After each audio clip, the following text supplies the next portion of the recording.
Good afternoon and welcome to the People's Verdict. Well, today we are discussing the role of civil society organizations in the management of the Constituency Development Fund, CDF. This program is brought to you by the Alliance for Community Action under the TV series dubbed Ask CDF. And looking at the Constituency Development Fund, CDF is designed to meet the developmental needs of citizens. The success of CDF is dependent upon inclusive process of consultation which fosters cooperation among constituencies, MPs, technocrats, and the experts. The success also requires input from the local citizens and the civil society organizations at all steps in the decision making on CDF. In 2021, the government increased the CDF allocation from 1.6 to 25.7 million kwacha under the 2022 national budget and expanded its scope. And today, ladies and gentlemen, we are discussing, as I earlier alluded, the role of civil society organizations in the management of the Constituency Development Fund, CDF. And my guest on the program is MWAIPOPO, who is going to help me discuss various issues. He is coming from the Center for Trade Policy and Development. I'm Patrick Soko. Mr. MWAIPOPO, welcome to the program. Thank you so much, and good evening to the listeners that are tuned in, be it on Facebook and those that might be watching from the comfort of their homes. Interesting. Mr. MWAIPOPO is not a new name, especially in the civil society movement. You've been talking about various issues pertaining to policies, and we have engaged on a number of issues, but today our focus is particularly on the issue of the Constituency Development Fund, CDF, which was more prominent, especially in the 2022 national budget. So let's also start by asking this question, Mr. MWAIPOPO. What is the role of civil society organizations in the utilization, implementation, and accountability of CDF? Well, there are quite a number of roles that the civil society organizations are playing with regards to the implementation of the Constituency Development Fund. Number one, the civil society organizations are supposed to create platforms for exchange of information involving the local community as well as the duty bearers. These platforms are very significant in the process of helping the community to get to understand how much is in their constituents, how those resources are supposed to be utilized. The second function for the civil society organizations when it comes to CDF is speaking to the process of reading through to understand the guidelines that govern the implementation of the Constituency Development Fund. You remember very well, Mr. Soko, that the guidelines related to the implementation of CDF were revised more recently. Exactly. Part of those measures to revise the guidelines, it was to accommodate some of the new functions that the CDF will come with. But it's not all the citizens that are aware in terms of the new provisions of CDF, the requirements if a particular constituency is to ensure that the projects that they want to implement are authorized. So the civil society come in handy to simplify the guidelines, make them available to the constituency, help the country to understand. There's also another significant aspect from the civil society, which is in line with the program that we are having this evening, and that function is to ask questions. Exactly. You need to ask questions in terms of how the money is being used. You've seen lately in the media that there were publications indicating that about 156 land cruisers will be bought using CDF funds. So civil society organizations will pick such and begin to interrogate if at all the procurement of those vehicles is being done in line with the given guidelines. And they would also have to check if at all it is just an allegation or there are some facts related to plans to procure such things. So those are some of the key functions or roles that civil society organizations are playing around the CDF. But what has been your observation on the CDF processes, management and implementation in the districts where you are working in? Well, a number of communities do not fully understand in terms of the changes that have happened related to CDF. First of all, if you remember very well, the allocation towards constituencies was around 1.6 million. Exactly. But in the 2022 national budget, there was an increase in terms of allocation towards a CDF, which came to somewhere around 25 million. That in itself is a huge increase that needed a lot of sensitization for the community so that they can get to understand that within their locations there are some resources that have been allocated to advance their interest. So most of these communities have often lived under the assumption that CDF is just the same. Even when you just hear about the huge allocation, most of them I've actually had doubts. I deliberately even took a trip at some point and went to the Copper Belt at the gesture or kindness of the Member of Parliament for Ankana, Honorable Bino Mpundu. He invited me to his constituency when he was engaging his constituency members with regards to some of their planned activities related to CDF.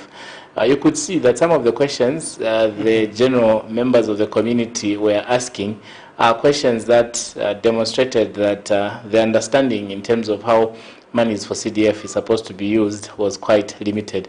Others were even thinking that it's money that they can just access, maybe share, and there's no need to actually waste time in terms of developing concept notes or proposals in terms of activities that they would want to do. So those are some of the key observations. But other than that, we've also seen some delays in the actual approvals for activities or projects that constituencies have come up with. Some of the members of parliament have spent a lot of their time coming through to Lusaka to engage the Ministry of Local Government here to try and get approvals for activities that they had proposed to do. This is also at the backdrop of activities that were previously not done under CDF for other years beyond 2022 as well. So those are some of the observations that we have seen in some of these constituencies. Interesting. Well, our dear viewers, in case you're just joining us, you are watching the Ask CDF program brought to you by the Alliance for Community Action. And in the studio, I'm with the Center for Trade Policy and Development Executive Director, Mr. Isaac MWAIPOPO, to help me discuss the role of civil society organization, especially when it comes to pertaining matters on CDF. And just now going forward, Mr. MWAIPOPO, is there any record of CDF improving overall the economy of the country, or what does the country look like? Well, the constituency development funds are very important in the sense that these are resources that give a good opportunity for people within their locations to get to directly participate in making decisions with regards to development priorities within their constituencies. In Zambia, we have about 150 constituencies. And from those 150 constituencies, imagine that each constituency is receiving 25 million. That's quite a decent amount compared to what most of these constituencies were receiving. And it gives them an opportunity to undertake development activities that previously would have been very difficult to do.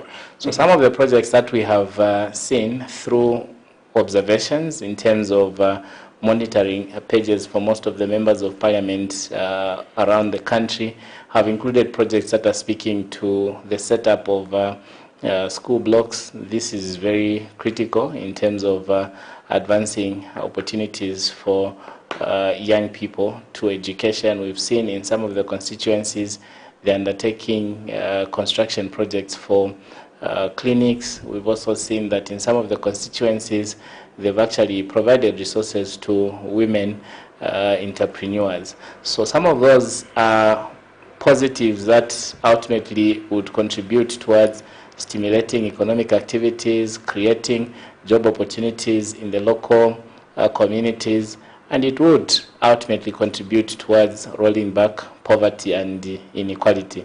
But We are yet to get to a point of even undertaking a detailed assessment on the impact that CDF has had on development, and it would be very important that one is undertaken so that the numbers can be very clear in terms of how the communities are benefiting, what the challenges are. After documenting the challenges, some proposed recommendations for reform can be generated equally. Mr. MWAIPOPO, I also want to ask you this question that I've begun to ask on CDF. Does it mean that government, as through the central government, has suspended its responsibility to finance activities in these constituencies and relegated everything under CDF? Because whichever, when people ask for development, they say, you have the CDF, yep. Use the CDF for empowerment, yep. Use the CDF for the construction of schools and health centers. Yep. Does that mean so? But if that's the case, then is that really increasing CDF, or is it serving its purpose? Well, I agree with you that we have seen an expansion in terms of functions for CDF. Part of the resources are earmarked to provide, let's say, tuition fees for young people that are in boarding schools. We've also seen that part of the resources are going towards the building of skills through trainings in most of these trade schools. But we've also seen that part of CDF is also earmarked for empowerment as well as construction of projects. In our view, at the Center for Trade Policy and Development, we think that it is a good move to ensure that resources are taken to the local communities and decisions are being made locally in terms of priorities. Let's face it, in many cases, central government has failed lamentably to provide the needs for most of the communities. It has largely been promises after promises. You heard at some point we're hearing of the construction of 650 health posts. In most of these rural areas when we travel, we hardly see the 650 health posts. So to avoid a situation where we keep on promising and the rhetoric when it comes to development, it would be very important that the communities are empowered with the resources and they get to decide on how they use those resources. Though we remain very concerned with some of the bottlenecks that we have observed. Our understanding is that through CDF, government was also going to undertake some reforms that would ensure that the approval process is equally decentralized. But what we have now is that there is still a heavy involvement of the central government in terms of approving most of those activities. That in itself has got the potential to impact negatively on CDF meeting most of the intended benefits. So our recommendation is that the central government should be courageous enough to undertake reforms that would ensure that the decision making and approval on the implementation of CDF is decentralized.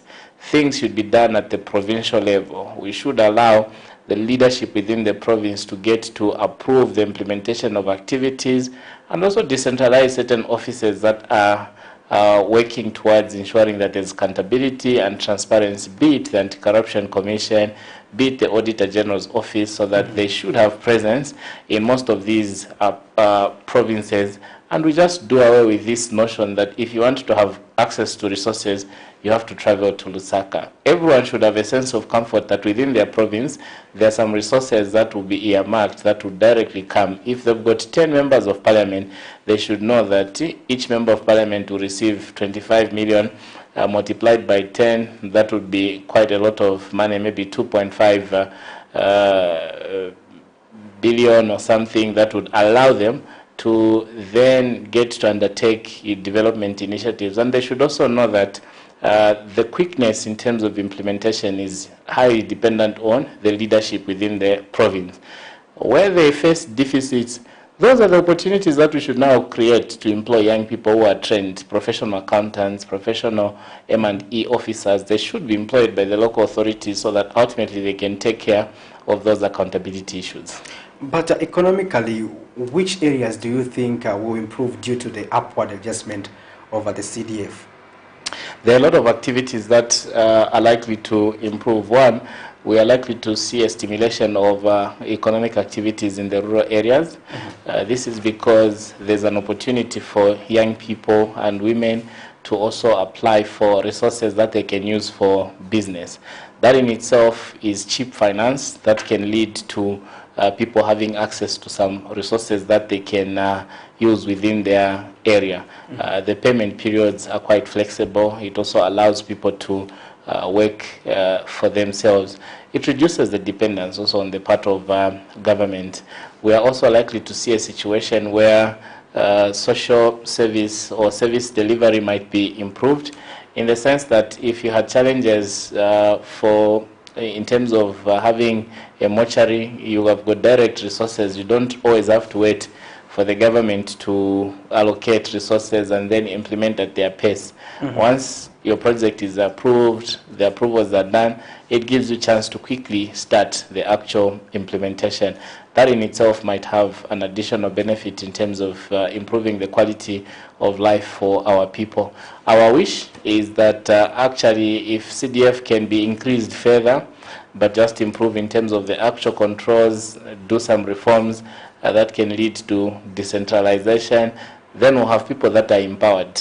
Even you, Mr. Soko, or myself, who feel encouraged to go back to Samba, who feel encouraged to go back to places like Rufunsa, because we have an idea that the knowledge that we've gained in Lusaka, the schools that we've attended, we can go and put in a proposal, and from that proposal, we can have some resources to engage in some business that would create jobs in those communities and so forth.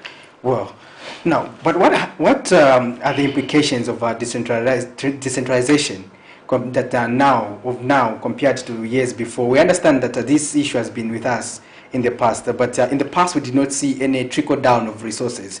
Even as we have been talking about the decentralization, I recall that under the PF we had a relaunch of the decentralization process, and now we are seeing this other aspect under the United Party for National Development Administration, where resources are now going to the locals, to the communities. Just your analysis regarding some of the implication of the decentralization, comparing the two administration. Well, Zambia happens to be one of the countries on the continent that has very progressive policies. The challenge we have had for a long time has been around implementation. So we are quick in terms of identifying challenges, quick in terms of developing policy frameworks that can lead us to a certain end. But when it comes to actual implementation, it has been very problematic. Look at the development plans. We've had the 6th National Development Plan, the 7th National Development Plan. Now we're speaking of the 8th National Development Plan. If you remember very well, Mr. Soko, at the launch of the 8th National Development Plan, the current president was indicating that while there were a lot of progressive ideas within the plan, only a few of them got to be implemented, largely due to challenges related to resources and so forth. And sometimes resources can be there, but you deviate from what you had initially planned to doing other things. So it applies equally to the issue around decentralization. We have a policy on decentralization that has been in existence for a long time, but we have taken too long to actualize some of the commitments that we are making through that policy. And even as we are talking about CDF, it should not be mistaken for decentralization as though we have achieved what we had set out for. There's still a lot that we need to do. And one of the concerns we keep raising from the Center for Trade Policy and Development is that the raising of CDF from 1.6 to 25 million was a policy decision that was undertaken by the new administration, and there's a possibility that getting into 2023 they can decide to vary the figures and come down to 10 million. You've got no basis under which you query them, because it's not like a constitutional provision. It's not like provided in an act to say they'll be providing this percentage of the budget, it would be going back to the community. This then speaks to the need for us to have stronger laws or legislation that protects resources of that kind to an extent that every time the Ministry of Finance is budgeting, they should actually know that if they're budgeting for a budget that would be around 200 billion, 30 or 40% is directly going to go towards the Constituency Development Fund, so that ultimately you have this sense of security that in the next 5 years there will be some predictable funds that will come into the communities and people can plan even for long-term projects. In that way, we'll get to actualize the aspirations related to decentralization. But what sort of advice would you give to the communities as they submit their project proposals? What activities can they engage in and that can boost their local economies? Well, the needs of our communities vary. In some of these communities, they're involved in agricultural activities. Yes. In some of these communities, they're basically just focusing on aquaculture simply because maybe they've got the perennial rivers and so forth. It would be very important for members of parliament to undertake feasibility studies in their constituencies so that ultimately they can isolate or map out in terms of key economic activities that can be undertaken in their communities. It would also be very important on the part of the central government to identify the comparative advantage that various blocks in our countries have, to an extent that if I travel to Solwezi, Solwezi is famously known for the beans. The beans, yes. Besides, of course, the minerals that are being mined. So we should aggressively work towards bringing the farmers that are growing beans, because they already have the skill. They've been doing that. It might be just an issue of scaling up their production and then teaching them ways of packaging to ensure that their products are not only for domestic consumption, but they can find themselves in the chain stores. So as they do that, it would also be very important that government, through agencies or ministries like the ministry in charge of MSMEs, they start helping our farmers or our producers by linking them to markets for their produce. Because it's another thing to scale up production simply because someone else has given you resources, but it's another conversation in terms of where you take that produce. In some of these other communities, I think maybe they might prioritize addressing challenges they are facing that are related to health provision as well as educational needs.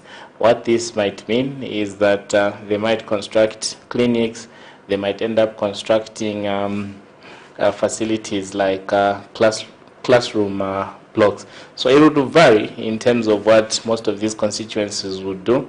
But it would be nice if out of this whole process we can build some level of resilience, create communities that are self-reliant, communities that are not always dependent on the Farmer Input Support Program for their survival. I think that would be good. Interesting. That brings me to my next questions. I know you partly touched it, but looking at the aspect of the Constituency Development Fund finance the projects that are community-based, are driven to bring services and facilities closer to the people, to improve social economies, living conditions, especially in reducing poverty. What factors do you think can have led to the delays in the ability of CDF to initiative to improve the lives of the local communities? While we are still doing that, but we are also seeing that there are some, we haven't actualized everything as intended. What could be leading to such delays? Well, some of the delays are related to the approvals that we had spoken of a bit earlier. You know, as much as the CDF has been taken to the local constituencies, there is still a bigger part that the central government, through the Ministry of Local Government, seems to be playing when it comes to the final approval of projects that are submitted by the local communities. Those are some of the bottlenecks that we need to urgently address. And in addressing them, we might think of decentralizing powers, decentralizing offices, so that what was being approved at central government now becomes something of the past. We now get to trust the provinces. We have grown as a country. This is 50 years after independence. Some of these things and decisions can actually be undertaken from the provincial level. That's why you've got provincial ministers. That's why you've got even permanent secretaries in most of these provinces. Yes. Empower them. Let them be in a position where they can take decisions. Don't live under this notion that those that are in Lusaka are the only ones that can make proper judgments when it comes to deciding. I mean, a lot of people have gotten educated, they've left Lusaka, they are working in most of these provinces. So employ them, just give them the guidelines that they should operate under, and then you also decongest the pressure from the central government. Interesting, Mr. MWAIPOPO. Well, our dear viewers, you are watching the Ask CDF project that has been powered by the Alliance for Community Action. The program has been running here on Kame TV, and this is the 4th episode, and today we are discussing the role of civil society organization pertaining to CDF, and quite a number of issues have been addressed by our able guest, Mr. Isaac MWAIPOPO, who is coming from the Center for Trade Policy and Development. In case you also want to ask Mr. MWAIPOPO a question, you can do so on the number that is on your screen, as well as leave us a message on our social media platform. We'll be able to read it out. And now, proceeding further with our conversation, Mr. MWAIPOPO, let's also look at the fact, what are the factors and recommendations should be considered to achieve the success of a CDF as a poverty alleviation strategy? Well, some of the key issues that the government should urgently consider addressing, they are speaking to delays in the approval process of CDF. This has come out prominently, even in some of the reviews or meetings that have been undertaken by the central government. I think it has come out a lot that CDF funds have been dispersed to the constituencies, but activities are not happening, and the blame normally has been going to the local offices. But in actual sense, there is still some bureaucratic processes that are hindering the actual expedition of implementing activities under CDF. So government should urgently relook at the current guidelines on the Constituency Development Fund, so that getting into 2023, we can have new guidelines that are responsive to the needs of the people. Remember, everything that we are doing, even if we're dispersing resources, these are resources that are being dispersed for the good of the people. So if people are having challenges, they'll get frustrated, and ultimately you won't end up achieving the desired end. So the 2023 national budget provides a very good opportunity, as the Minister of Finance is coming through to make the 2023 national budget on Friday next week. It would be very important that part of the address will explicitly explain in terms of how they will address bottlenecks that have affected the implementation of CDF.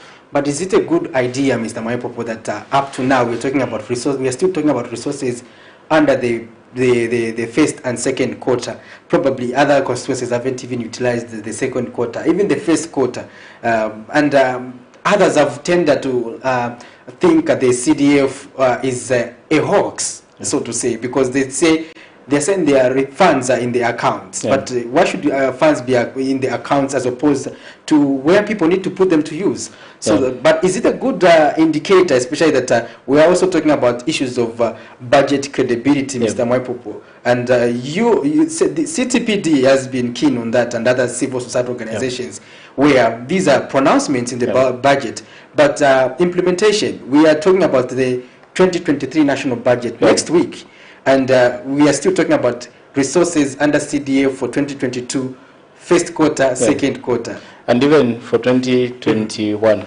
Exactly. In some of the constituencies. Well, I would agree that if we are to return credibility in terms of the budget, we also need to ensure that most of the commitments that we have made, commitments that we are fulfilling by ensuring that resources are being provided in a good time. Because if you delay also in terms of disbursing the funds, one of the things that you end up doing is that you put most of those local authorities and those constituencies under stress. And when they are stressed up, that's where they just look around for anything that they can do to ensure that whatever was allocated to them is finalized. And in that case, that's where you see most of these constituencies end up buying land cruisers or vehicles that they probably were not even urgently needed. And it would be very important that most of those things or those challenges are addressed. And key to that process is getting to trust the leadership at provincial level to run with these projects. We'll keep emphasizing this because Zambia has been independent for over 50 years now. Zambia has several universities. They've trained several people. We've got a lot of qualified accountants, and we've got a number of trained young people that are looking for jobs. So if there is need for additional manpower to ensure that the constituency development funds are utilized properly and in a timely manner, this would then be another conversation that we should have in terms of how the local authorities can further be supported to ensure that they have adequate members of staff to undertake activities. Mr. Soko, you saw during the time that government was planning to recruit enumerators for census. We had almost the entire Heroes Stadium there with young people who are looking for a short-time job of close to 3 months. So if CDF is being sent to most of these constituencies and there's inadequate manpower, it's high time that you should think of creating those opportunities so that accountants can be recruited. So that we can also have other opportunities for those that have done M&E, business administration, and they won't have to always think of Lusaka because the opportunity might be somewhere else in the outskirts of Lusaka. Interesting. Now that you also mentioned the aspect of land cruisers, we see it as being among the provisions under the Constituency Development Fund and being an immediate need which these authorities or leaders thought of to say we should purchase vehicles immediately. And the mode of sourcing the vehicles was direct bidding. When we're looking at that, well, while an ordinary marketeer is still waiting for that for the approval that money they are seeking to get from the government to benefit from or to expand their business. But we see it as an urgent need that we get the Land Cruisers, and the Land Cruisers, the money for the Land Cruisers is instantly disbursed.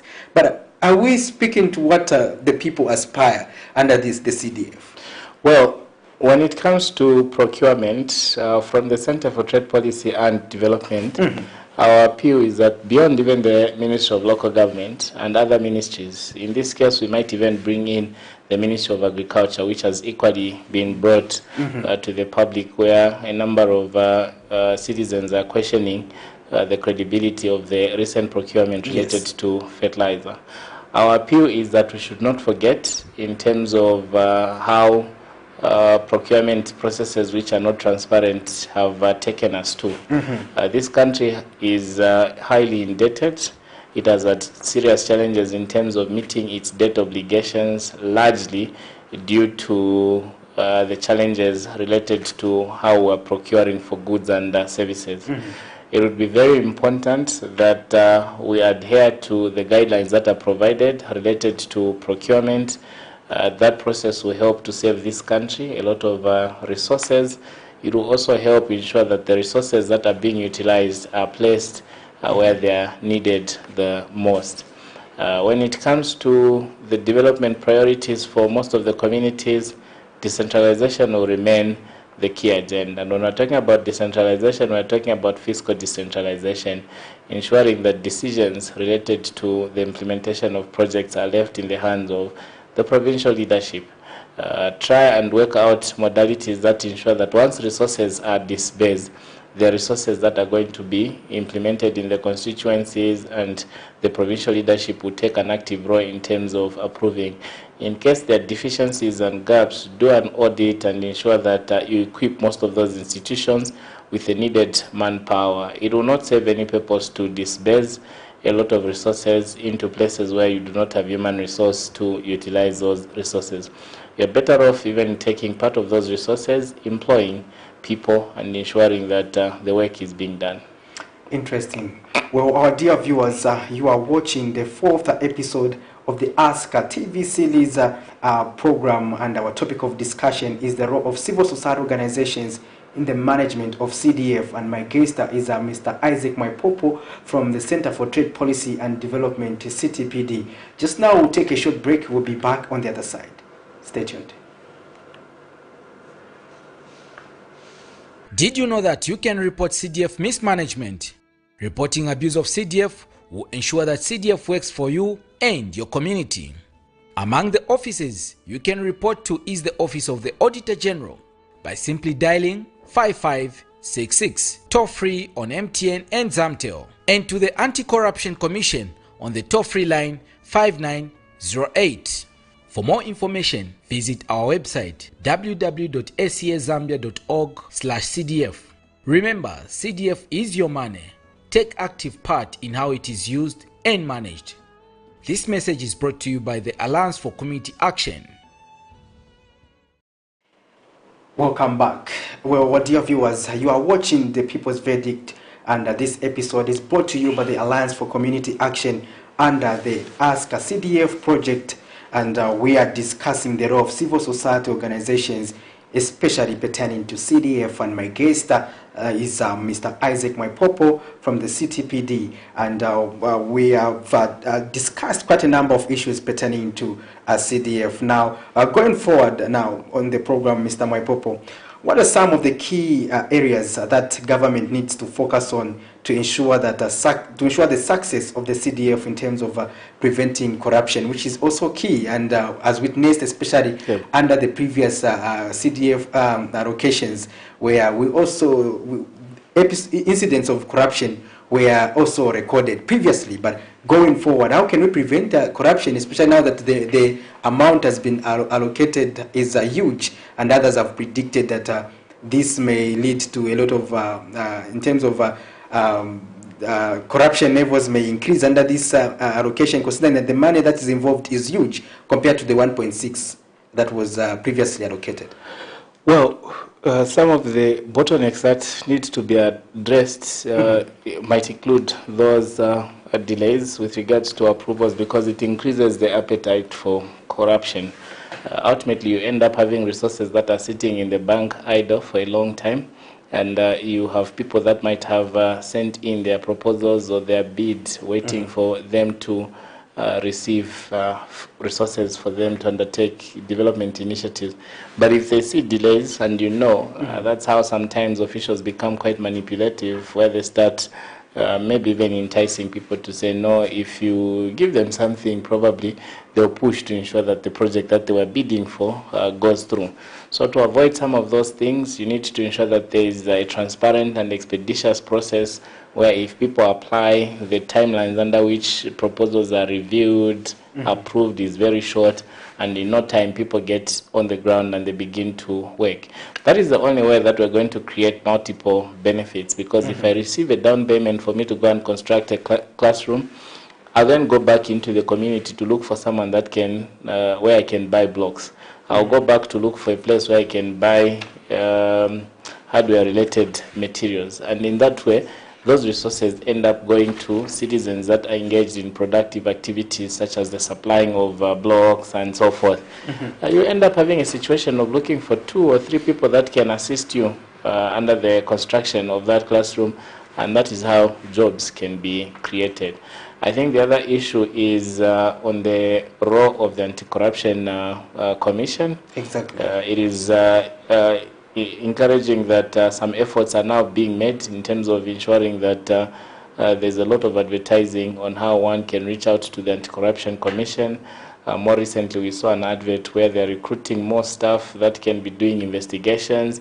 That in itself is inspiring some public confidence that beyond just the complaints, there are some efforts that are being made to address some of the constraints that have been affecting institutions, law enforcement agencies like the Anti-Corruption Commission, Drug Enforcement Commission.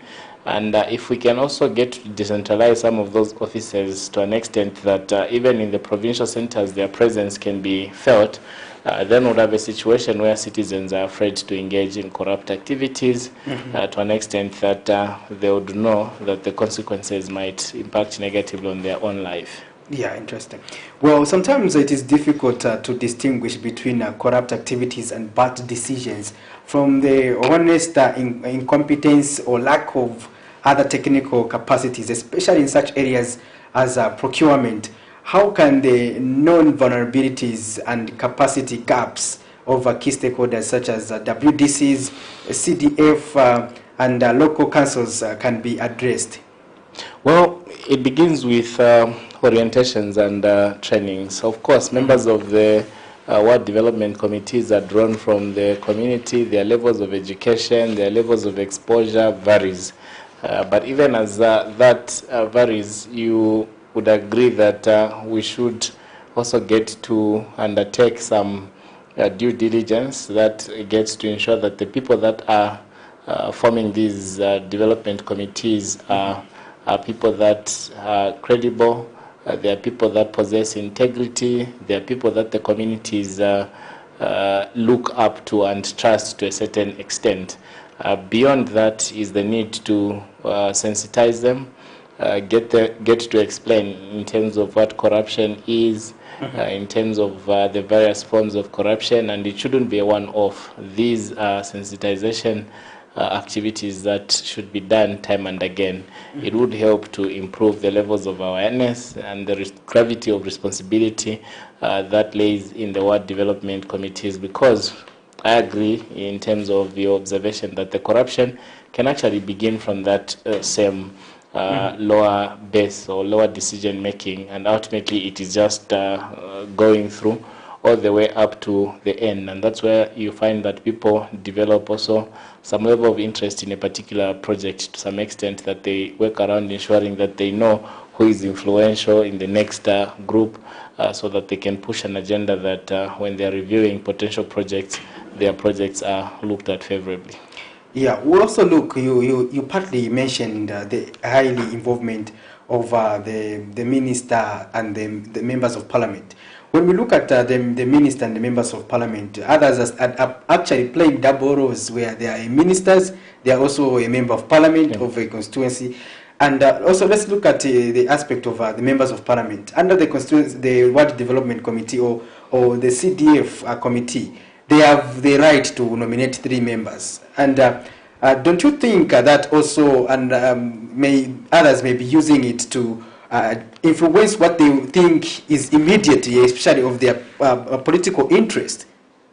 Well, I tend to think of members of parliament as leaders that had made certain promises to their constituents, and it's on that basis that they were elected into public office.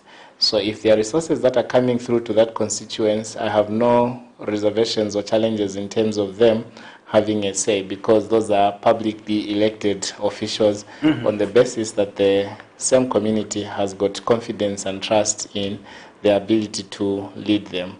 So their participation is critical, and it is actually needed, because they are ultimately the same people that come through to the National Assembly and speak on behalf of the people.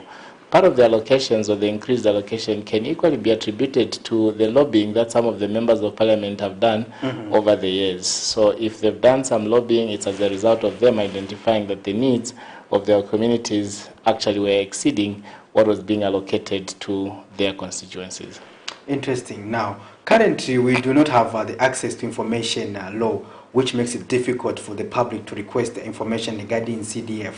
And do you think the government is fighting corruption the right way without allowing people to access public information? What do you recommend on this aspect? Because even us as journalists, we sometimes we have limitations to find out from authorities to say what is happening here. What about this irregularity? What about this? So, but what is your recommendation on this aspect?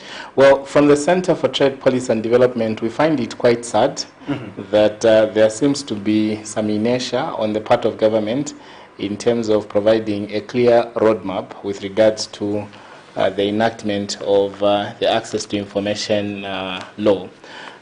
We remain a part of the civil society organizations that think that the access to information would be critical not only to the civil society organizations or the media, but we think that it would also help the general citizens to walk into an office and request for information that can be helpful to them. Remember, most of the public officials that we have in various positions, they are officials that were elected by the people. It's only a handful of those that were appointed by some of the officials that we directly participated in giving a mandate. So if they are enjoying a mandate that was given to them by the people, it is also very critical that they should be open to providing more information that can allow the people to question, the people to know what they are involved in, so that ultimately we can have an open society, a society that thrives on transparency and accountability. Of course, even as we push for the access to information law, it's not a guarantee that all the information that we need will be provided, but it gives us at least a starting point in terms of demanding for some information. Interesting. But how important is stakeholder collaboration or cooperation, especially in the implementation of the Constituency Development Fund, CDF, to achieve its purpose? Well, the stakeholder collaboration is very critical in the sense that some of the constituencies might not be in a position to meet all their development aspirations despite receiving monies through CDF. And sometimes in most of these constituencies, you also find that there are weaker systems with regards to transparency and accountability, and resources that are meant to benefit the public can easily be mistaken to be resources that are meant to benefit their members of parliament or the local authorities. So having multi-stakeholders or a number of stakeholders involved, it helps to enhance chances for improved accountability and transparency in the way programs such as CDF are being implemented. Going forward, we are looking at the formulation of the 2022 national budget. Should government continue with the increased allocation under CDF, or scale down, or what would you recommend as CTPD? Well, a recommendation from the Center for Trade Policy and Development is that government should actually consider maintaining the allocation towards CDF. If they can even afford to increase, even better. This is because we consider CDF to be a viable tool towards addressing the existing inequalities in our society. It gives a voice to the community. It gives them an opportunity to decide their destiny.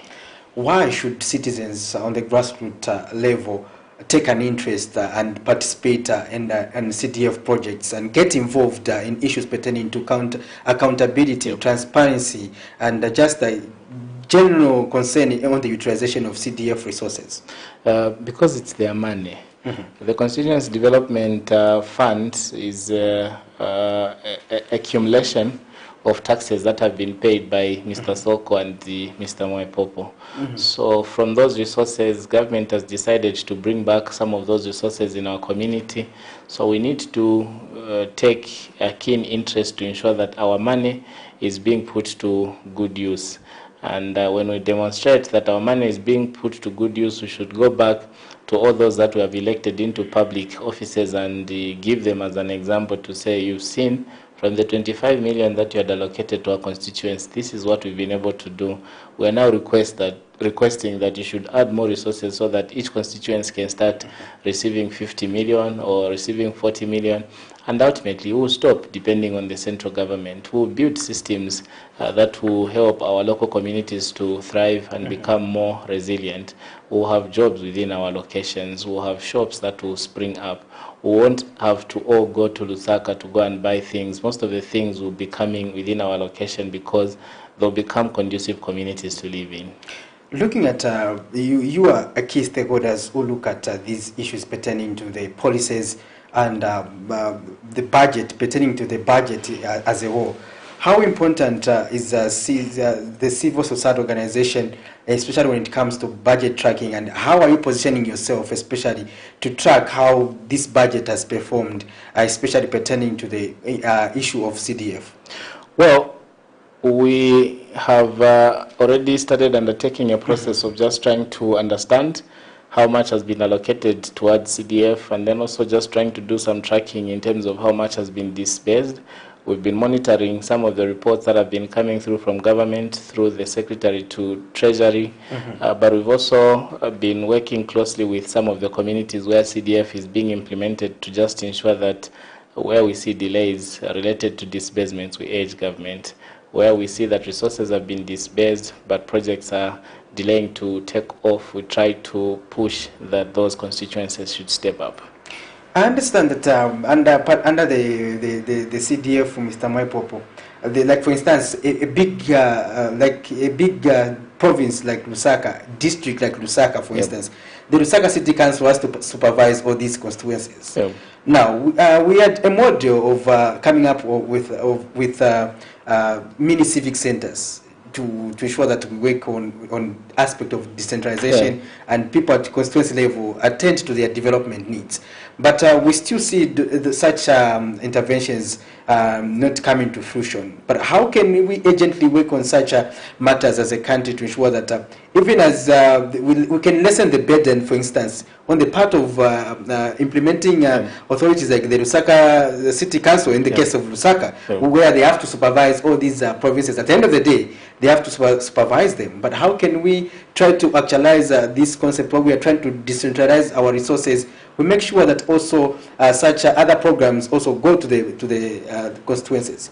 Well, it would be very critical. You know, the aspect of just lumping everything on yourself, especially the central government, is something that takes away the space and time from our leaders to think, plan ahead, and look for other opportunities that they can bring into the space in terms of supporting our communities that are in need of development. You've watched Parliament, you've seen that a number of ministers struggle to actually find themselves in Parliament to answer questions that other members of Parliament can have.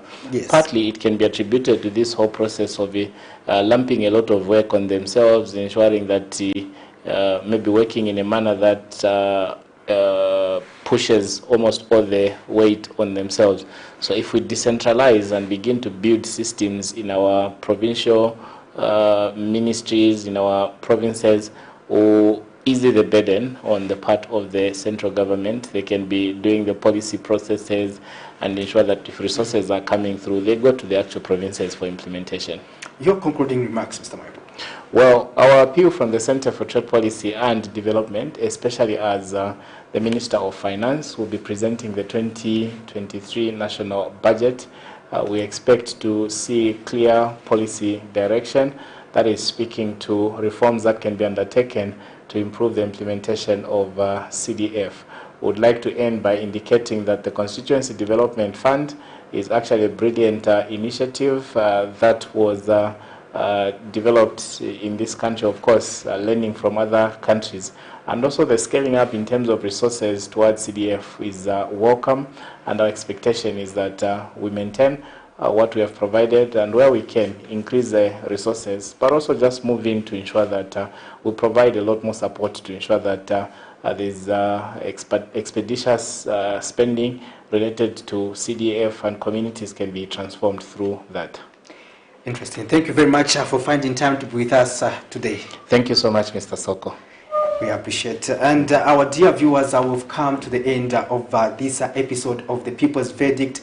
And this program was brought to you by the Alliance for Community Action under the Ask CDF TV series. And this was the 4th episode. We've been discussing matters pertaining to the Constituency Development Fund, CDF. My guest for today has been Isaac MWAIPOPO, the Center for Trade Policy and Development Executive Director, and we have been discussing the role of civil society organizations in the management of the Constituency Development Fund, CDF. Until next week when we come with another interesting episode of The People's Verdict, remember, Camera TV is not just another channel.